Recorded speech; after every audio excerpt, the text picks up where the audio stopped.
Sense, where we do our best to make it common again. I'm your host, Adrian Ahlquist, and today I'm joined with the director of Adrian Ahlquist. I am joined with Noel Culbertson, and she is our graphic designer, and she is a great, I don't want to say employee for the society, because she does everything pro bono. You're a pro bono employee. How about that? That's right. I'm the best that you've got for the price that I come at. Yeah. And what I say, you get what you pay for with volunteers. But yeah, I work with her a lot during the work week, and you promote yourself as the director of Adrian Ahlquist. That's right, because when Adrian's the director of evangelization and I am the director of Adrian Ahlquist. Yeah, the director of evangelization. Yeah. But she is also, Noelle is also featured in My Name is Lazarus. We are continuing our series there. Hopefully we'll get to all of them. But now you are one of the people that I did not read in My Name is Lazarus. Naturally. Not naturally, because I did the other ones. I was shirking on my duty as the director of Adrian Ahlquist in this particular instance. Yeah. So I am woefully underprepared for this interview. So we'll see how it goes. We'll do our best. Yeah. But yes. But first, yes, pick up My Name is Lazarus at our shop, chesterton.org/shop, and you can look for it. It's probably right at the front. I tell this to our listeners. It is on the homepage. Okay, it's also on the homepage. Oh, no, I mean the homepage of the shop. Yeah, okay, gotcha. See, Noelle knows these things. Because I look at the website. Well, Anyhow. Anyway, we're just going to start. All right, this is my chance. This is how Adrian's day goes every day. This is my chance to get back at Noelle. How's that working out? Not good. All right, so what's your conversion story? Well, there we go.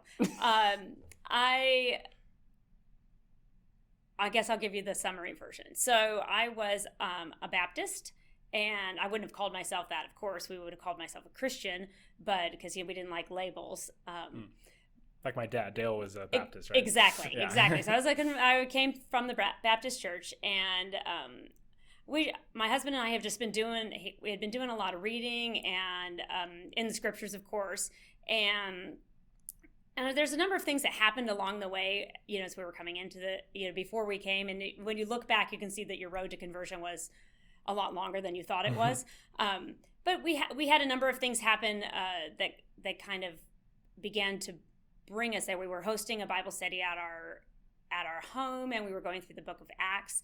And my parents, I think, went through the home religion. Yeah, well, we were still going to a regular church, or a Baptist church, but we also had a home group at our house where we did a weekly Bible study. But I did, when I was younger, go through the home church thing too. We had a home church. My parents had one at their house for a while.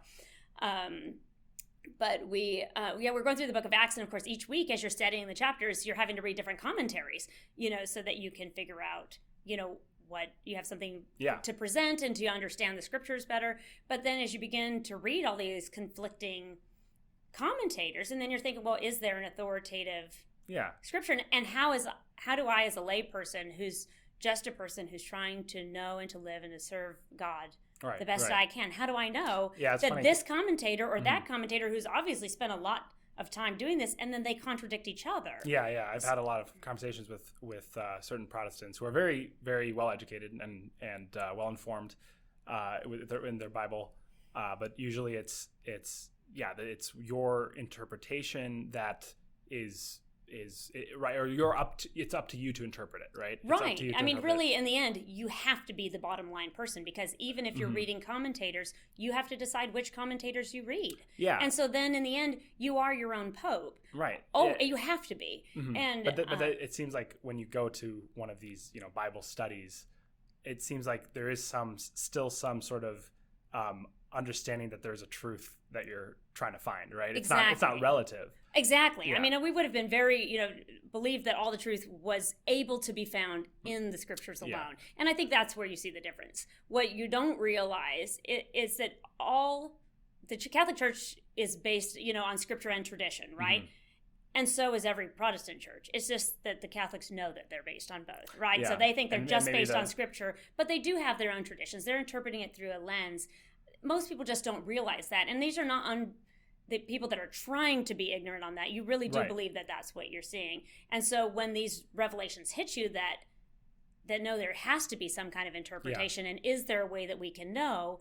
And so many people who are trying to serve God are finding all these different interpretations. So then it becomes problematic. When these revelations start hitting you, you're thinking it shakes the bedrock of your faith, right? Because that's the scripture, right? And so and then you begin to see the church in the scripture, and then that's very disconcerting. But we were going through this Bible study on the book of Acts, and we came to Acts 15, where they have the council at Jerusalem, and as a Protestant, we were always like trying to get back to that early church, that early church experience. And so we're reading this, and you're looking at the actual experience of the early church, and the apostles come together and they meet and they discuss what they think the interpretation of the law is. Do you have to be circumcised? Do you not? To be a Christian. And then they argue about it. Peter stands up, he makes a declaration, and it's sent out to the churches, and they must obey. So I'm looking at my own tradition and seeing, if this is the experience of the early church, there's nothing that is equivalent to this inside of my own. So it's one of those, kind of stones on the road, on the path to conversion. It wasn't an instant thing, but it was one of those that was preparing the way for us. And another time we were in an adult Sunday school class at church, and we were going through the parable of the sower.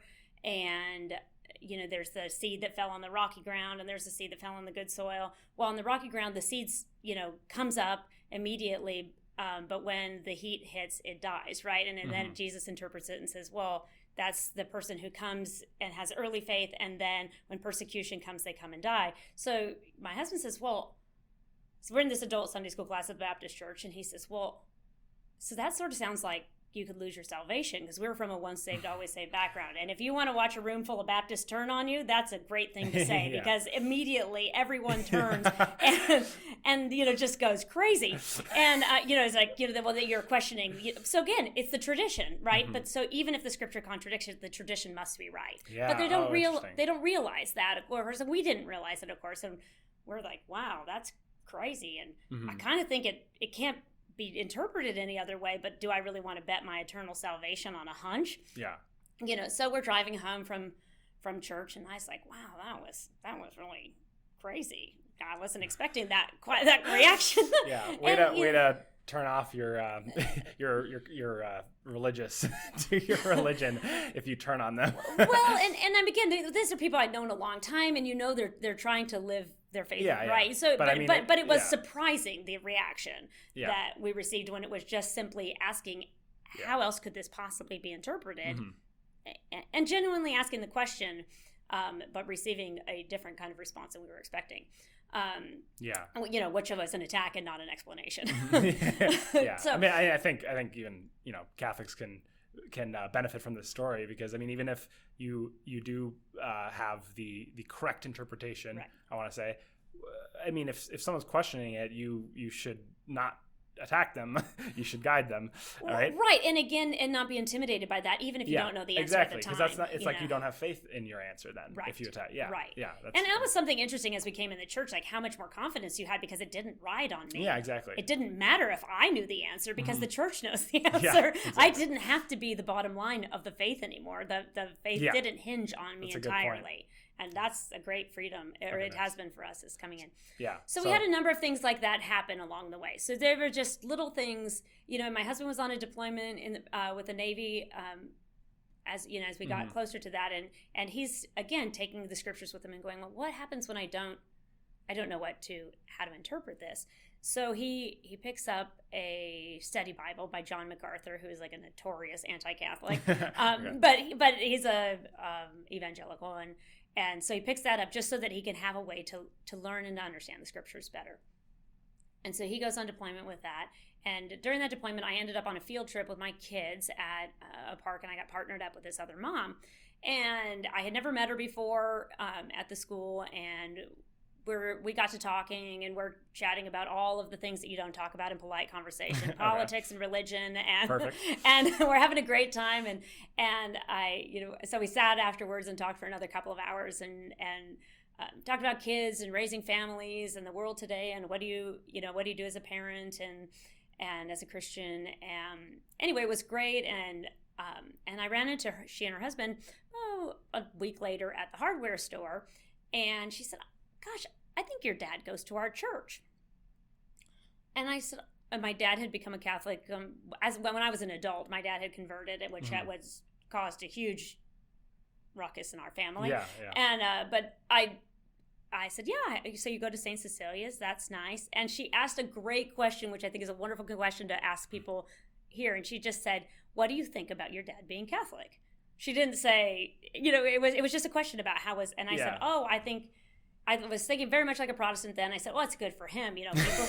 And it doesn't necessarily apply to me, but it's good for him. And I love the Bible, so I was Baptist, and they're charismatic people, and they go to a Foursquare church. And then people who really like to study. My dad loved to study. He interpreted the Bible from Greek for fun. Like, this was the house I grew up in, and so for me, I thought, oh, this is great. This is a place of deep intellectual roots that my dad won't come to the bottom of really quickly. So I was thinking very denominationally that way. So I thought, yeah, that's really good for him, and didn't think much else of it.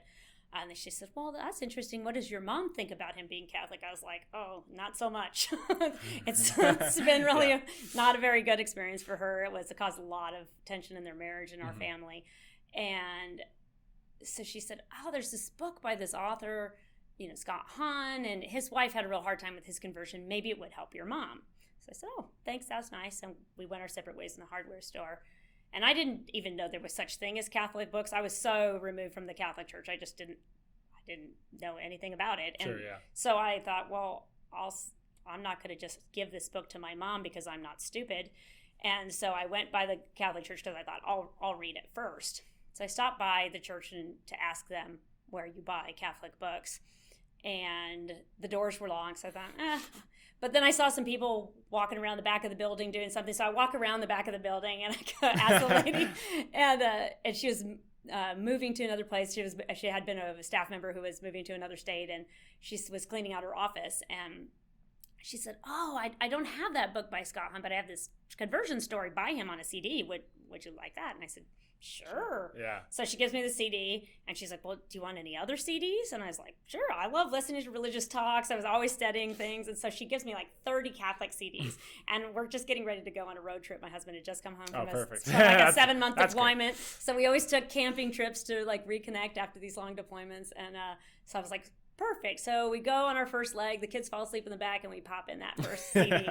And we get to the middle of it, and we're like, oh no, this is very compelling. This is good. And it's all scriptural, and it's following some of your own questions that you had, and you're beginning to see that there are answers out there. So he goes through the CD, and we're good Baptists, of course, so we're traveling on our camping trip with our Bibles. So we get to our first campsite, and we're like, it's in ours too. So we're looking through these. They didn't make it up. Like they didn't add to the scripture, of course. Yeah, quote unquote, yeah. That's funny. So because of course you just heard that the Catholics added to you. You don't know which ones they added, or in fact, what you took away.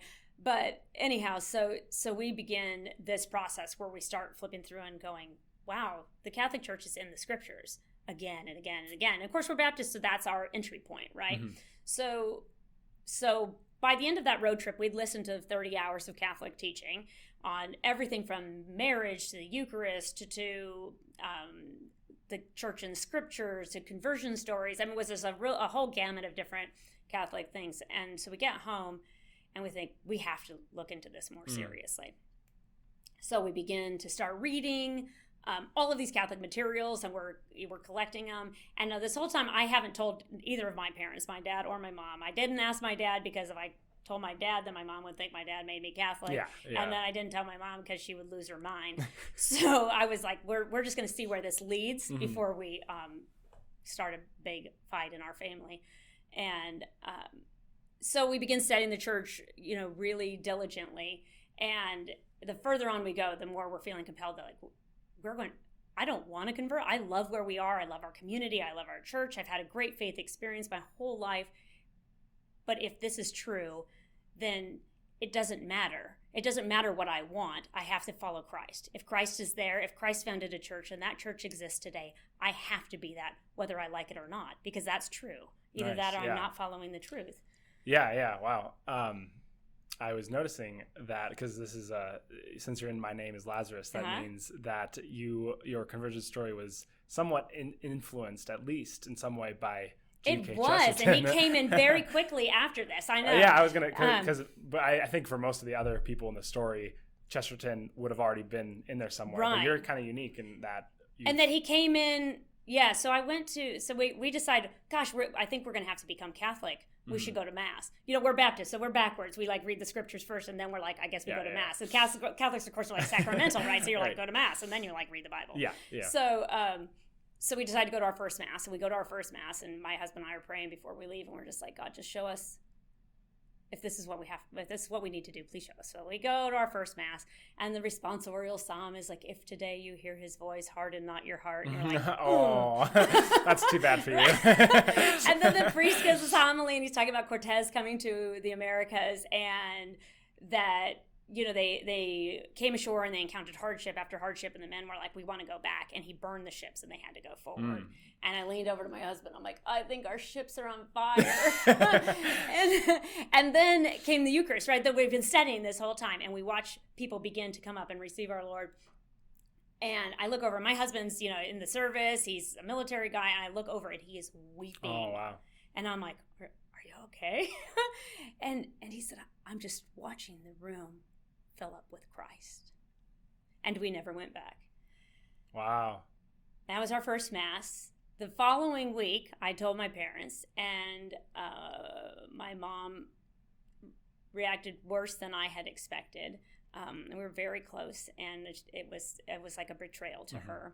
My dad stopped by the next week and brought this book, and he says, I've been reading this book called Orthodoxy, and I think you would really like this guy. He's funny, he's super sharp, and he's great. So he pops out his book, his copy, with his little underlines, his highlights, and he starts, just reads me a couple of little bits of Orthodoxy. I'm like, this sounds amazing. So he hands me Orthodoxy, and I think that was maybe a week or 2 weeks after I had gone to my first Mass. So we're right in the beginning of our journey. So all of a sudden, I find this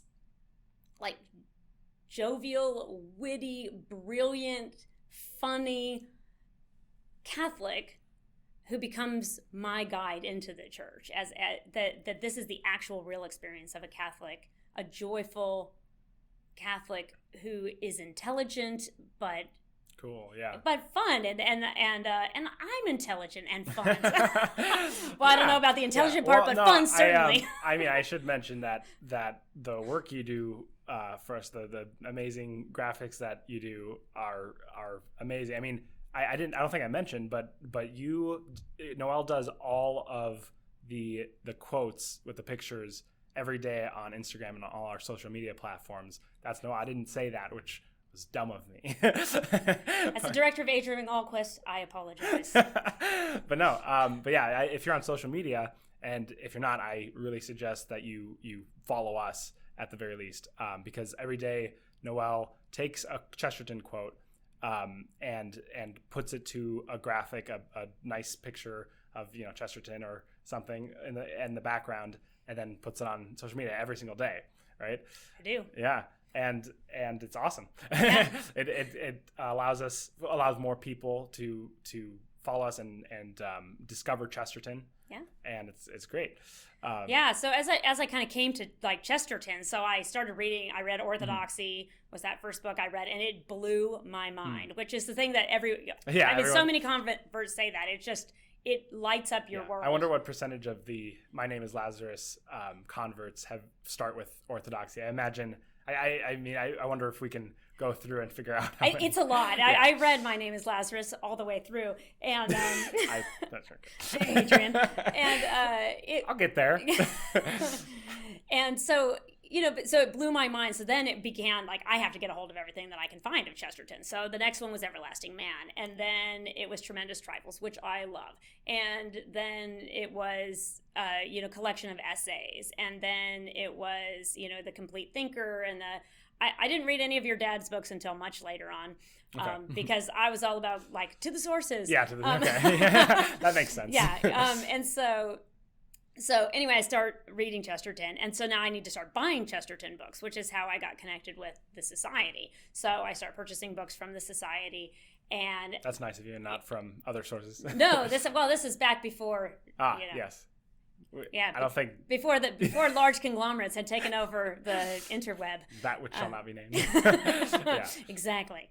And so I was buying. I got connected with the Society, so I was reading more about Chesterton there, finding my books through there, and I began collecting the collected works. So then I read all the way through all of the Illustrated London News essays, except the one that's out of print. And then my husband found somebody to find it for me on the internet for a price less than $300, which is what everyone else. Wow. Yeah, I got it for $40. But anyhow, so I read. It's not someone we know, though, right?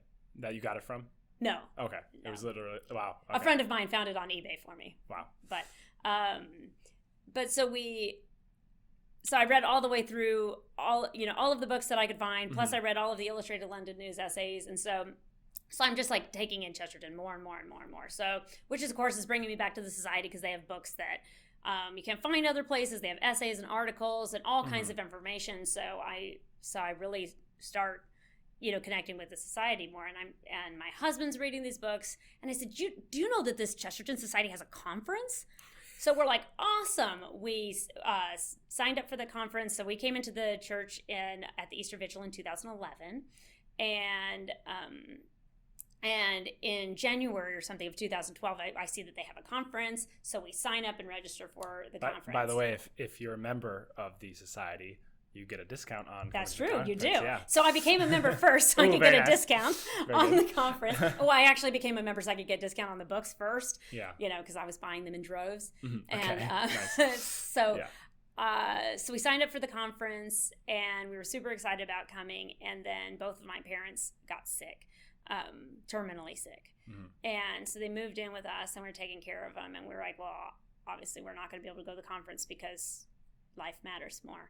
And so we weren't going to be able to go. And then through a series of events, my sister took over for a week, and she said, why don't you take a week off and go to your conference?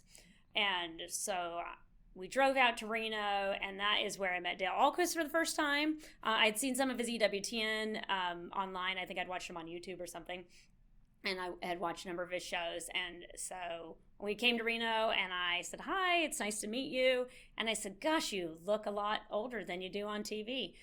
And wait, hold on. That was literally the first thing I said. Yeah, that's right. After hello. Yeah. And he remembers that, doesn't he? Probably. So I just realized that I was at the Reno one. Were you like 12? Yeah, I was like 12. Okay, that makes sense why I don't remember. Okay. Cool. Well, yeah, you were maybe a little older than 12. Yeah, Probably but you were a kid. I didn't even remember that we went to Reno. But no, I remember now. Yes. But I don't remember you there. But yes. I'm sure you were. I was there. It was my first conference, and I came in second for the Cup of Inconvenience. And I have never had as inconvenient of a year since, so I've never been in the running, which is good because it was a rough Unless year. you consider it an adventure, right? Right, and it was an adventure that year, and certainly an inconvenience as well. But both. All right. But that's okay. Yeah. So cool. Okay. So inconvenient adventures. So that's where I met Dale, and where I just kind of first connected with people from the Society. And as the years went on, and we went to more conferences, how I got to social media, or how I started doing that, is I read a lot of Chesterton, and Nancy Brown, who's like the other volunteer like par excellence, much better than me and much longer serving, but just an amazing person. And I said, gosh, Nancy, would it be helpful if I could help you with some of these quotes sometimes? Because, gosh, I think it'd be great if we could put a Chesterton quote out every day. And I said, I don't think it'd be that hard. I mean, I have just my own collection that I've been amassing throughout my reading. Chesterton put out an essay every day, basically. So yes, he wrote like an essay every single day. Yeah, so it shouldn't be 7 that hard. days a week for like 15 years I or know. more. Yeah. So it can't be that hard. Plus he's brilliant and funny. And so I talked to a couple of people. She got me connected more. I got formally connected with people on the inside, got the passwords, and began. So I began designing the graphics on my phone. Yeah. And putting one out every day in real time. So I was actually making the graphic design on my phone, putting the quote on there, and then putting it online. Wow. From my phone. So if I was on vacation, I was in my car or in my camper designing the graphic and putting it online. So I started that 3 years ago, maybe. Okay. And so I've been doing a quote every day since then. And yeah. Have a more streamlined process. We have a much more streamlined process that is much easier. And done more in advance, so I'm not having to design them on my phone in my car on vacation. Now, the podcast graphics are less streamlined because usually I get them to you like the day before or the day of. I have yet to receive one the day before, but if I did, that'd be great. But yes, if you see a graphic for this episode that was likely created by Noel 10 minutes before this went live. Yeah. But no, but really, so I do all kinds of work with. And I got connected with Emily DeRotstein, and so I began doing a little bit of work with the Schools Network. Doing some work with, did a little bit of work with their galas. Just began doing all kinds of things, whatever. So I called my job whatever Emily needs, and that's what I began to do. Whatever Emily needed. The miscellaneous drawer, as Kendra. Yeah. Well, there's, we do a lot at the society with a very small team of people. I know, it's true. That we should emphasize that. It's unbelievable the amount that's produced by so few people. I realized that when I came on board. How much work is done by the people inside. I mean, it's a labor of love by everybody who's here. Everyone is here because Chesterton has changed their life and impacted their life. And, even you. I mean, Chesterton has formed your life and was part of... That's why I'm here. I mean, I could be at a engineering firm doing something I didn't care about, but I would prefer to be here with the people I care about and spreading a message that I care about. Right. So, yeah. And so that's everyone who's here. It's a labor of love. And we work long hours making what we do to try to bring this to the world because Chesterton changes lives and he makes converts. He helps bring people to a joyful Catholic life. Yeah, exactly. Yeah. And so that's what we do. Yeah. That's why I mean, we want people to get My Name is Lazarus, for example, to show it's proof of that.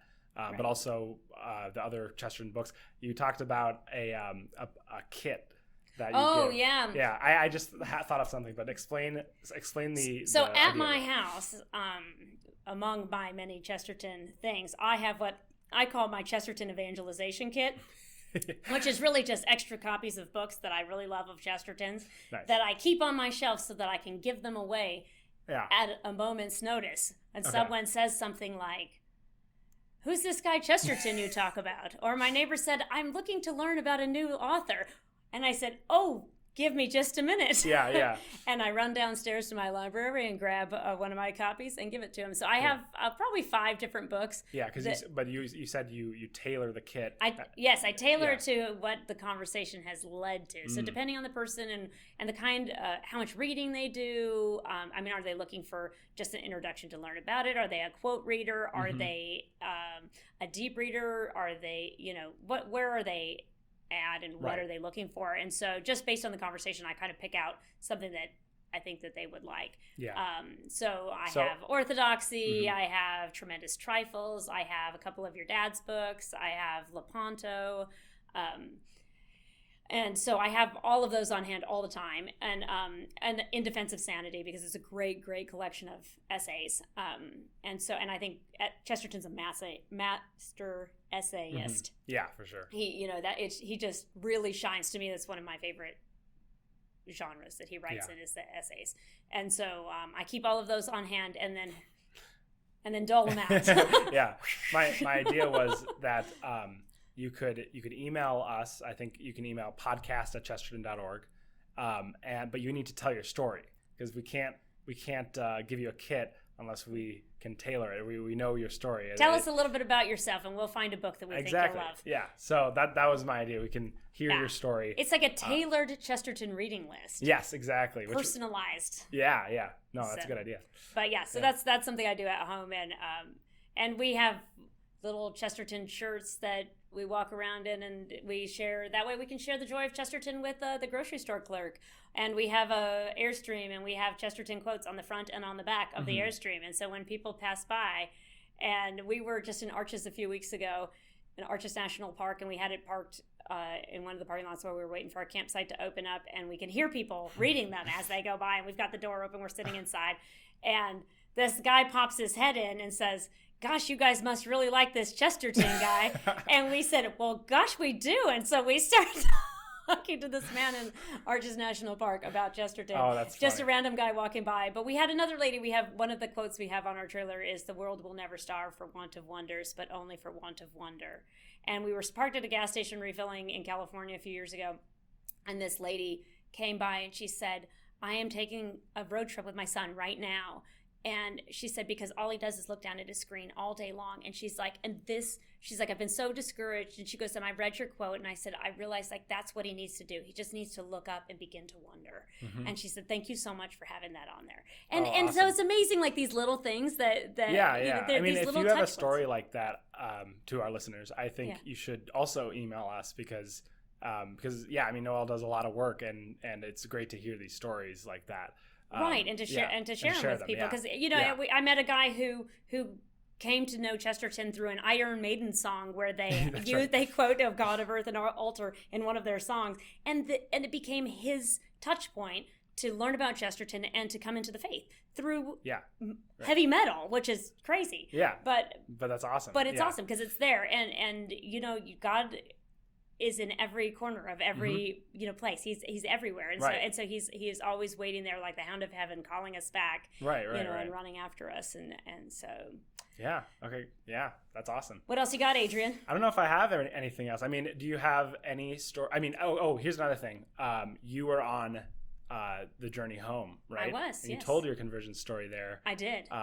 So we got another take on it here today. Yes, they got the shortened version today. Yeah, okay. Because you can go and watch that, right? It's on YouTube somewhere. Okay, I assume so. Yeah, good. Yeah, you said less absolutelies this time. I hope so, because I said too many on that. That's okay. I say too many Oz. That's all right. We all have our comfort words. yeah. But is there anything else you would like to say that you didn't say on the journey home, or not? You didn't say here. Read Chesterton. Okay. No, but really begin. I think sometimes people are like, it's so overwhelming. I don't know where to start, or I don't understand it. Just start somewhere. Yeah. And, read some quotes. And I think honestly, I mean, because I've encountered some people that start it and they get overwhelmed. Right. They get overwhelmed. That's not everyone, but some people get overwhelmed, and for good reason. So at that point, I would say consider reading my dad's book. Right. And then I had that happen. They're like, oh, okay, now I get it. Yeah. So, or start following us on social media. Just take in one little quote a day. Yes, exactly.